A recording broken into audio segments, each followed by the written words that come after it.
성아의 작별 키스 후 봉수는 환생을 결심했다.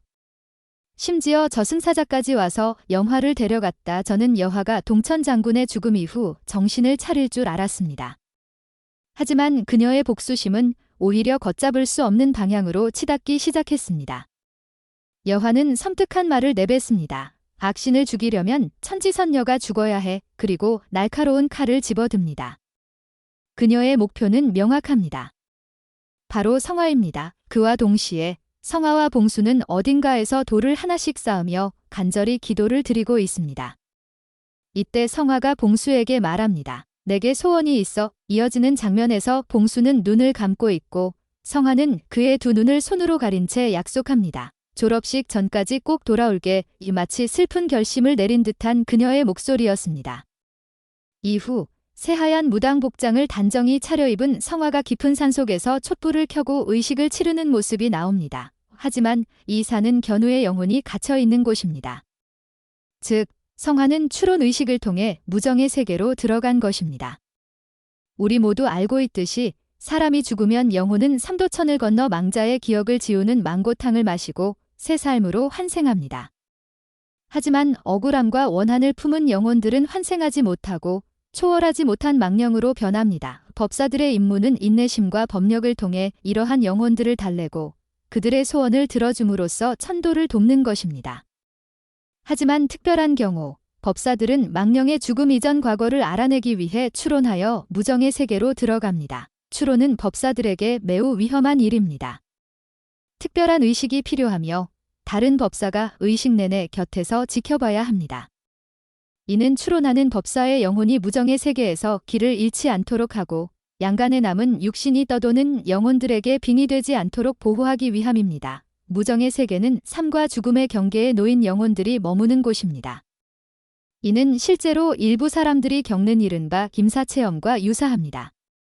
무정의 세계에 나타나는 풍경과 사람들은 행복한 환영을 통해 영혼을 유혹하며 그들을 끌어당깁니다. 만약 무정의 세계에 들어간 영혼이 마음을 굳게 지키지 못한다면 삼도천으로 끌려가 영원히 자신의 육신으로 돌아오지 못합니다. 이는 현실에서의 죽음과 같습니다.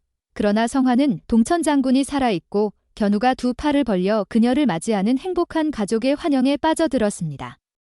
봉수는 성화의 영혼에 이상이 생긴 것을 알아차리고 견우의 육신을 떠나 무정의 세계로 들어가기로 결심합니다. 떠나기 전 봉수는 견우의 영혼과 마지막 작별 인사를 나누는 대화를 나눴습니다. 내가 무정의 세계로 들어가면 사신이 나를 데리러 올 거야. 왜 추론한 사람의 육신이 양간에서 손상되지 않았다면 무정의 세계에 들어가더라도 큰 위험은 없습니다. 하지만 양간에 육신이 없는 영혼은 즉시 사신에게 끌려 삼도천으로 향하게 됩니다. 따라서 봉수의 행동은 스스로 환생을 받아들이고 견우에게 육신을 돌려주는 선택이었습니다. 애초에 봉수는 봉수동 폐가에 머물며 수십 명을 죽음으로 내몬 잔혹한 악귀였습니다. 사람을 보면 어떻게 죽일지만 고민하던 그에게 꽃등을 들고 춤추는 성화의 모습은 처음으로 느낀 아름다움이었습니다. 폐가에 머물면 성화를 가끔씩만 볼 수 있지만 견우의 몸에 빙의하면 언제든 그녀를 볼 수 있다는 지극히 이기적인 이유로 빙의를 선택했던 악귀였죠. 그러나 결국 봉수는 자신이 사랑하는 이들을 위해 할 수 있는 최선은 그들을 지키는 것임을 깨달았습니다. 봉수는 견우의 육신을 떠나 무정의 세계로 들어가 성화의 영혼을 양간으로 되돌리기 위해 스스로를 희생합니다. 성화의 영혼이 육신으로 돌아오는 순간 봉수는 사라졌고 마침내 견우의 영혼이 자신의 몸을 되찾았습니다. 견우는 즉시 부적이 달린 화살을 든 활을 들고 성화가 추론 의식을 치르는 산으로 달려갑니다.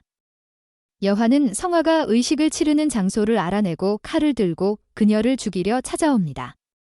바로 그 순간 어둠 속에서 견우가 나타나 화살을 쏘고 여화의 계획은 실패로 돌아갑니다.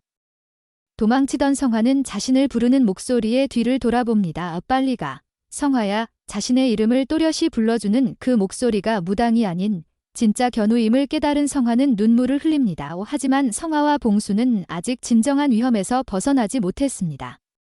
여화는 완전히 미쳐버렸고 성화를 끝까지 쫓아 죽이려 합니다. 여화는 모든 불행이 성화가 자신을 방해했기 때문이라고 믿고 있습니다. 여화는 길거리에 미친 어머니에게서 인형을 빼앗았습니다. 그 인형에는 이미 아이의 영혼이 깃들어 있었고 어머니의 손에서 다시 한번 빼앗기자 원한에 사무쳐 오열하며 망령으로 변했습니다. 여화는 이 아이의 영혼을 신주로 삼아 자신의 목숨을 대가로 사신을 불러 봉수를 죽이려 했습니다. 그러나 누구도 예상치 못한 반전이 일어납니다. 봉수는 성화의 퇴마서적을 읽은 적이 있었고 진정으로 죽어야 할 존재가 여화임을 깨달았습니다. 그래서 그는 사신을 불러 여화의 영혼을 데려가게 했습니다. 모두가 여화가 죽을 것이라 생각한 순간 진정한 희생자는 다름 아닌 동천 장군이었습니다. 그녀는 자신의 몸을 여화를 위한 평안의 부적으로 바쳤고 사신은 동천 장군을 데려갔습니다. 여화는 동천 장군의 죽음에 미친 듯이 오열하며 분노했습니다. 그녀는 성화가 견우와 봉수를 지키려 고집을 부렸기 때문에 자신이 사신을 불러야 했고 그로 인해 동천 장군이 죽었다고 믿었습니다. 이제 더 이상 잃을 것이 없는 여화는 성화를 지옥으로 끌고 가겠다는 일념으로 돌진합니다. 하지만 여화가 모르는 한 가지 사실이 있습니다. 그녀가 신주로 삼은 아이의 영혼은 과거 성화가 어머니를 찾아주는데 도움을 주었던 영혼이라는 점입니다. 저는 결정적인 순간에 이 아이의 영혼이 성화를 도와 여화에 맞설 것이라 믿습니다. 많은 분들이 여전히 궁금해하실 겁니다. 왜 봉수가 처음부터 학교 뒤편 폐가에 숨어있던 영혼일 때부터 성화를 그토록 집요하게 쫓았을까? 봉수는 17에서 18세의 젊은 군인이었습니다. 그는 자신보다 어린 친구와 친하게 지냈죠. 봉수가 살아있던 시대는 전쟁의 소용돌이 속 사방에서 총성과 포탄 소리가 울려 퍼지던 시기였습니다. 봉수는 전쟁을 증오했고 동시에 두려워했습니다. 그래서 오락실에서 총소리가 울릴 때마다 그는 귀를 막으며 공포와 고통에 찬 표정을 지었습니다. 봉수보다 어린 소녀는 은반지를 건네며 어머니에게 전해달라고 부탁했습니다.